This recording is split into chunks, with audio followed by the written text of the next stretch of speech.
Guys, for today's video, may nag-email po sa akin na isang online lending app. And babasahin ko po sa inyo. Dear Pat Quinto, I hope this message finds you well. Here is Happy Cash, PRT. Happy Cash, a lending app designed to simplify the loan application process, help users achieve their financial goal in a safe and transparent manner. Okay? But before we continue, sino nga ba to? Para saan ba tong email na to? Bakit siya nagpapakilala sa akin? Anong meron dito kay Happy Cash na online lending app? Silipin natin kung okay ba ang interest rate niya. Sumusunod ba siya dun sa SEC memorandum na ceiling ng interest rate at 10,000 pesos and below? Sumusunod ba siya sa fair collection practice? Nangaharas ba siya? Etc. Tingnan natin yan. Okay? Samahan niyo ako. Pag-usapan natin yan. Sit back and let's discuss. Coming right up.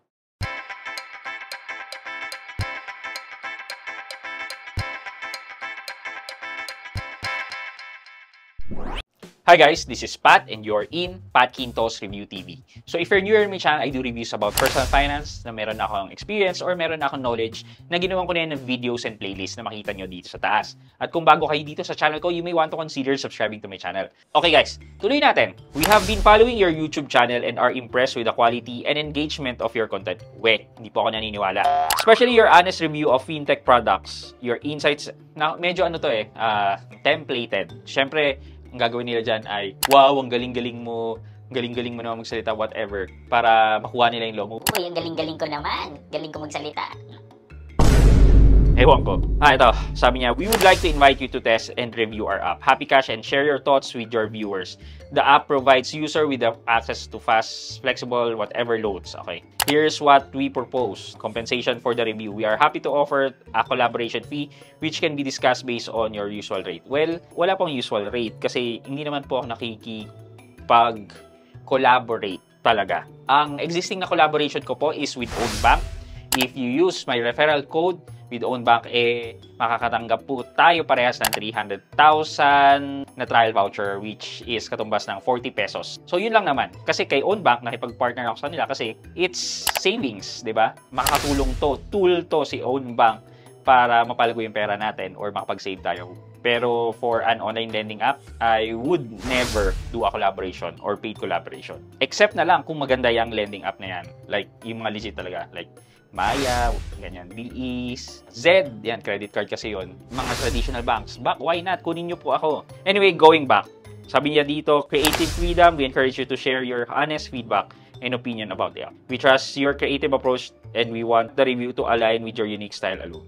Well, kung ganun man, Happy Cash PR team, I really don't do collaboration with an online lending app kasi it would defeat the purpose of me spreading the awareness kung paano mag-calculate ng APR, how to know if this loan or this loan app is a good lending app based on the interest, based on fair collection practice, etc. So I'll be reviewing your app, but totally this is not sponsored by Happy Cash. Okay. So anyway, at least nabigyan ko po kayo ng airtime. Hindi ko po sila ni-replyan kasi yung mga ganito po is talagang dinededma ko na lang. Anyway, check po natin yung Happy Cash na sinasabi. Nung sinerge ko yung Happy Cash loan, ito, meron siyang website. Yan. So basically, mga one-page website. Talagang madalian yung paggawa. Sabi niya dito, yung Happy Cash daw is under Yinshan Lending Incorporated. Operate with the licensed financing company with SEC na ito, CS 2019-00108. So medyo hindi kita Mukhang may problema yung website nila. Ito na lang siya sa SEC website. So kahit papano naman, legit daw sa mata ni SEC. 5 reasons to choose us daw with a daily interest rate of only 0.2%, up to 3 months repayment terms, borrow up to 25,000 pesos, SEC registered, and 5 minutes to whatever. Okay, punta na tayo sa sa Google Play Store para makita natin yan. So ito siya sa Google Play Store. Ayan, same naman, borrow 25,000, daily interest rate of up to, sabi niya up to 0.2%. Meaning 0.2% yung pinakamataas niya daw na interest rate. Up to 6 months repayment, SEC registered. Okay, tingnan natin yung about this app. Ayun, credit limit nga daw na 2,000 to 25,000. Loan term, 91 days, 3 months.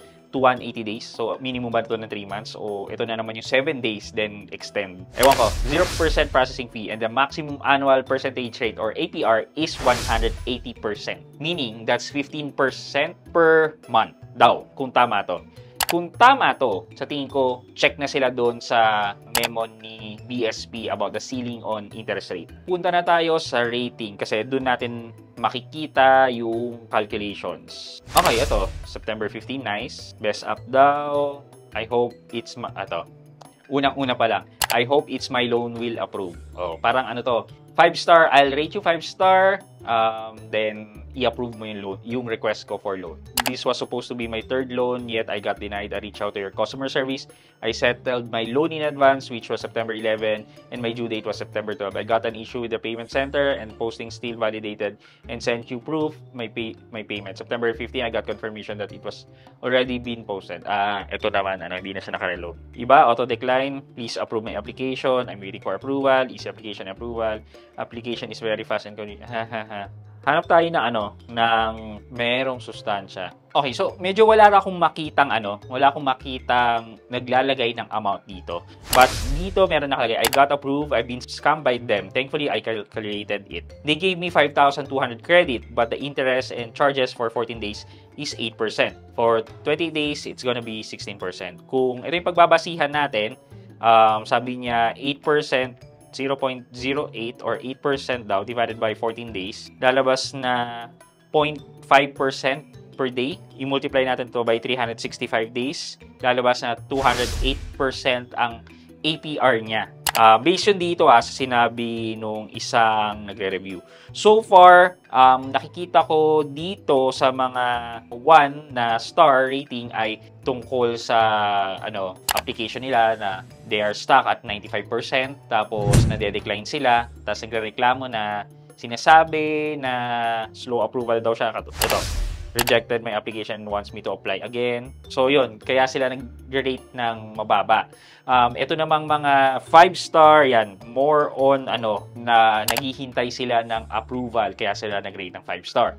Meron din naman na 5-star dito, ang sinasabi nila na 20 pesos lang ang kaltas sa mga pautang nila. Katulad nito, 3,500 daw yung loan niya and ang dinisperse sa wallet niya ay 3,480. Kaya medyo mababa lang yung deduction, 20 pesos deduction. Yun nga lang, up to 14 days lang siya for your first loan. Also, siguro kunin ko na lang din yung consensus ng karamihan dito. Ang sinasabi nila na okay daw yung loan up na to at mababa yung interest. Okay, so wala akong makitang information sa mga nag-review. However, meron naman tayo dito nakita sa YouTube na nag-review na ng loan up na to. Masasabi ko, fair use naman to and credit kay Miss Ronaldine Francia. So, dito kung nakita yung amount and kung magkano yung babayaran. Okay. So, kung i-check natin to, 1,600 daw yung loan amount. Ang payment term ay 14 days. Ang total due ay 1,712. So, 1,712 minus 1,600. That's 112 pesos. I-divide natin to by 1,600. So, 7% sa loob ng 14 days daw. So, divide natin to by 14, 0.005 or 5.5%. I-multiply natin to by 365 days. Lalabas na 1.825. Yeah. So, based dito sa nakuha nating information, malapit naman siya dun sa maximum APR niya na 180%.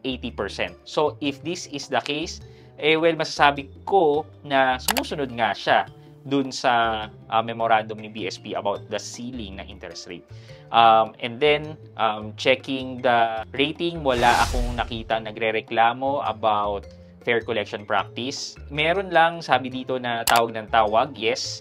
As long as hindi po kayo minumura, hindi po natin siya mako-consider na na harassment. Harassment na lang po siguro kung tatawagan kayo at magpa-follow up after office hours or madaling araw, yun po yung mako-consider nating harassment. Pero kung tumatawag naman po sila at magalang at araw-araw lang, talagang makulit lang po, it's their legal way to collect naman based sa fair collection practice. So, what's my verdict? So, actually, kung tama tong information na nakuha natin, well, nasa kalinyahan siya nila Mabilis Cash, ni One Hand, at 180% yung APR. Ma-recommend ko ba siya? Well, hindi pa siya ganun kakilala katulad ni Mabilis Cash na mas subok ng karamihan. Siguro, it's for you to try, but make sure na kaya nyo mabayaran yung 14 days. Kasi pag hindi nyo na-settle yun, siguro doon kayo magkakaroon ng maraming problema about online lending apps. Kahit saan naman yan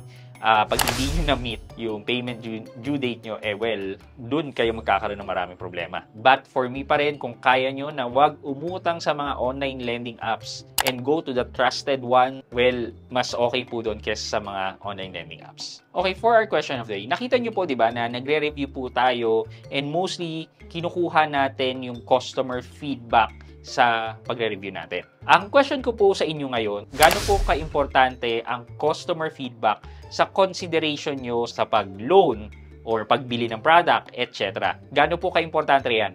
Let me know sa comment section sa baba at may chance kayo manalo ng 1,000 pesos sa ating weekly GCash giveaway. Yun lamang po for today's video, but before we end this video, mag-shoutout po muna tayo at shoutout kay at Kevin Benoza 5572. Sabi niya, good review, thanks a lot, shoutout. Kevin Benoza 5572, shoutout po sa inyo at maraming salamat sa panonood at pagsuporta ng aking mga videos. Thank you so much. I hope you like this video. Leave a thumbs up, and if not, wala na problema dyan, but continue to support me by subscribing to my channel by clicking the subscribe button and also the bell button sa tabi ng subscribe para ma-receive kayo ng latest notification sa lahat ng upload ko. Again guys, this is Pat Quinto and you're in Pat Quinto's Review TV. Bye-bye!